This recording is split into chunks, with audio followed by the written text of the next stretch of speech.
We want to quadruple a client's return on ad spend from their Meta ad campaigns simply by giving them the correct campaign structure. Before we started working with this client, they were hovering at about a 1 times return on ad spend. So of course, considering their cost of goods, they were not profitable. But within 1 month, we were able to hit 4 times ROAS from applying simple campaign changes.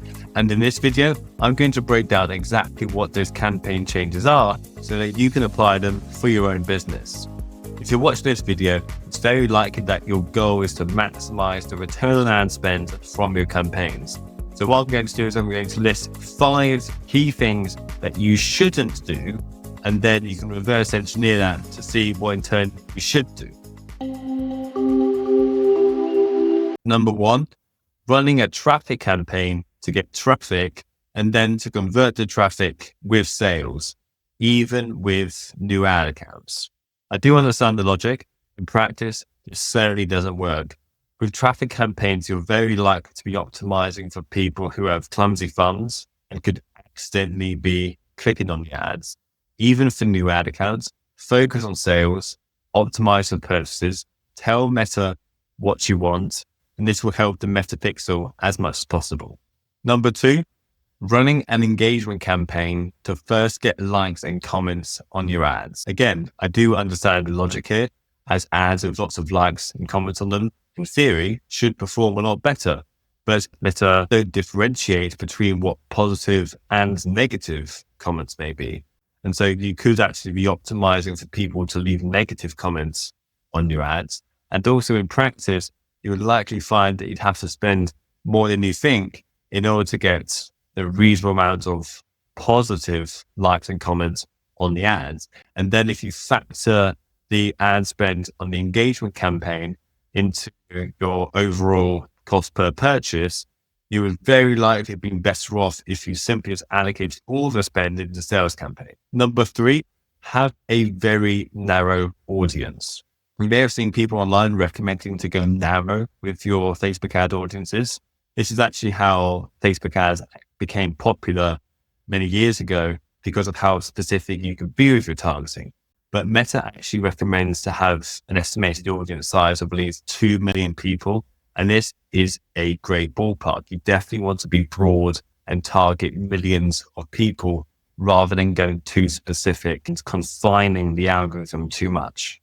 We find that our clients actually get the best results either with open targeting, where you offer no guidance to Meta whatsoever about your target audience, or with advantage plus interest, which is essentially where you might offer, say, 4 to 5 different interests about what your ideal customer would look like. Now, before I come on to the final 2 mistakes, I'd like to let you know that I'm currently offering completely free, no obligatory strategy sessions for UK-based e-commerce brands. This is backed from my experience managing hundreds of UK-based e-commerce campaigns across Meta and Google over the past 8 years. During the call with myself personally, I will analyze your Meta ad, Google ad, and website performance to develop a strategy specifically tailored for your business. So if that sounds like something of interest to you, please be sure to click on the link in the description or in the comment section. Mistake number 4 is having too many ads.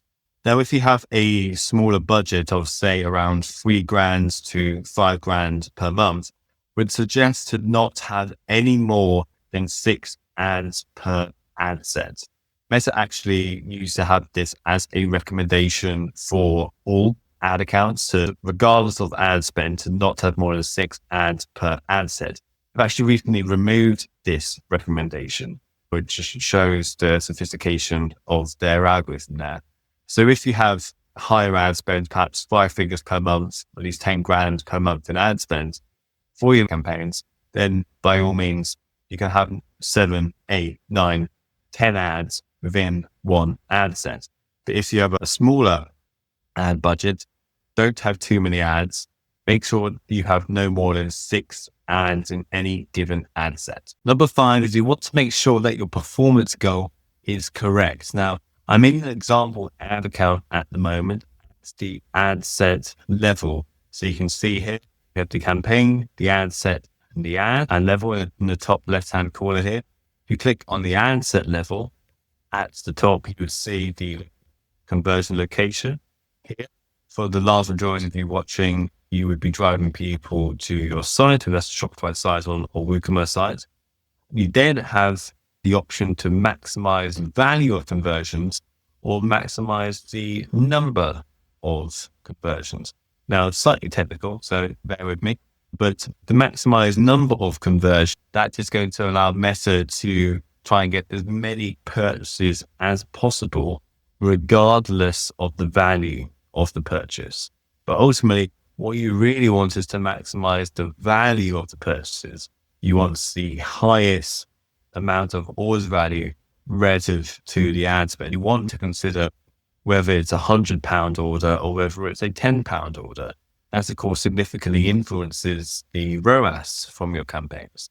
And so regardless of this recommendation here, as on the right here, yes, you would get a 14% lower cost per purchase, but what's the value of the purchase? Is it a £100 purchase? Is it a £10 purchase? You ultimately want to maximize the ROAS, not lower the cost of purchase as much as possible. So I would strongly recommend, if this option is available to you, to maximize the value of conversions. And then you can use the relevant pixel and set the conversion event to purchases. That way, you have a highly efficient sales campaign, which is optimizing for the value of purchases.